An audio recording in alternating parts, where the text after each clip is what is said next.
Westminster International University in Tashkent, 2020, iCitizen.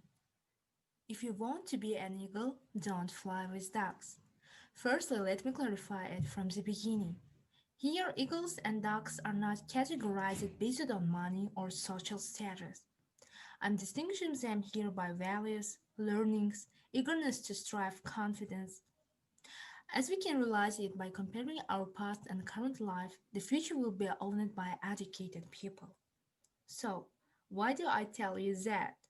Because my purpose of today's presentation is about quality education.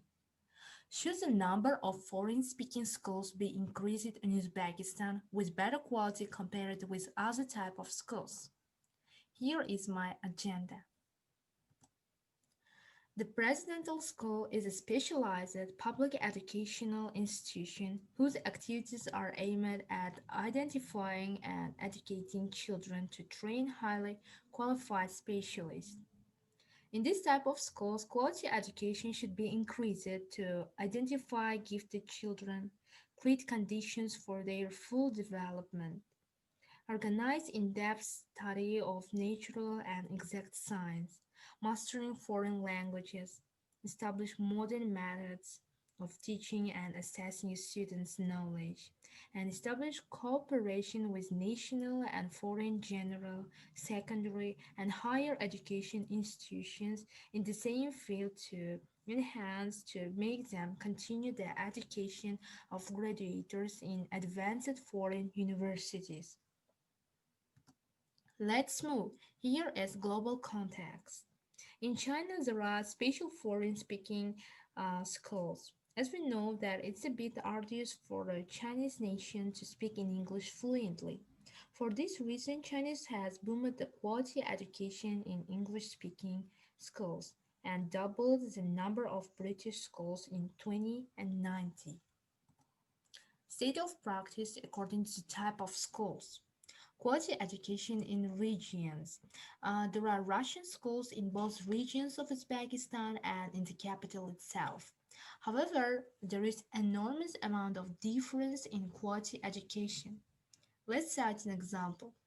In regions like Namangan, Andijan, Sirdarya, etc., due to lack of teachers, the quality education reduces. In Russian schools, there are very few Russian speakers. As a result of no Russian atmosphere in regions, graduates of that kind of school merely cannot speak that language fluently. Another vital point is electricity sucks. Due to it, students may not be able to fully understand and accomplish the tasks at school. So, what about Tashkent? Almost whole population as well as professional Russian teachers are there. But still, there are some issues which students face. The crisis of strict discipline during the lesson influences the quality of education. So, let's look at the history. The quality of education has been declining since the late 1960s. In the 19th century and early 20th centuries, one-room schoolhouse was a norm in rural areas. Boys and girls were sometimes separated. Teachers sometimes lived in their students' families. Another pivotal view is discipline was very strict, which we don't have it today. And the school year was much shorter.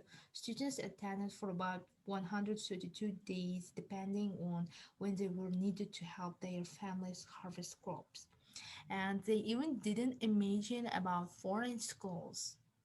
Since 20, there has been enormous progress in achieving the target of universal primary education.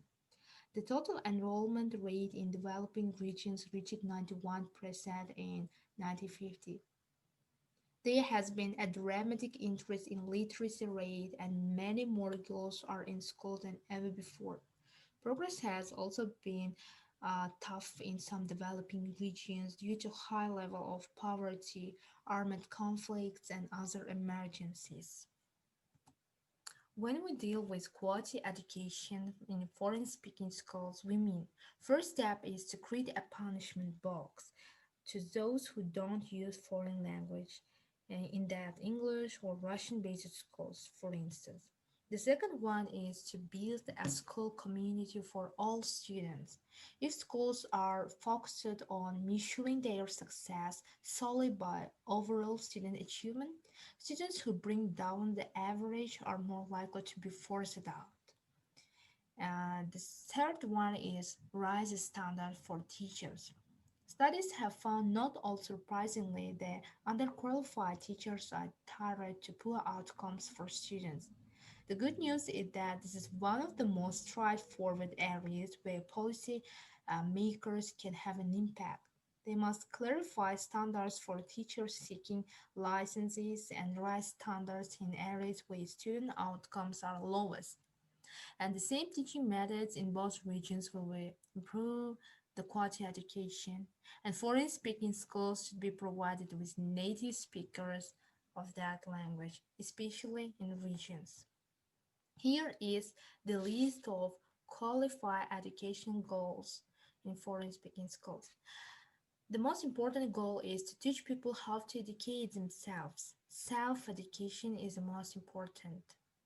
Be able to work independently and with others, with teamwork. Be able to problem solve and think critically. Accepted goals, master basic skills, define areas of interest and talent, develop a moral framework, become a good citizen, and find satisfaction. Here is references. Thank you for your attention.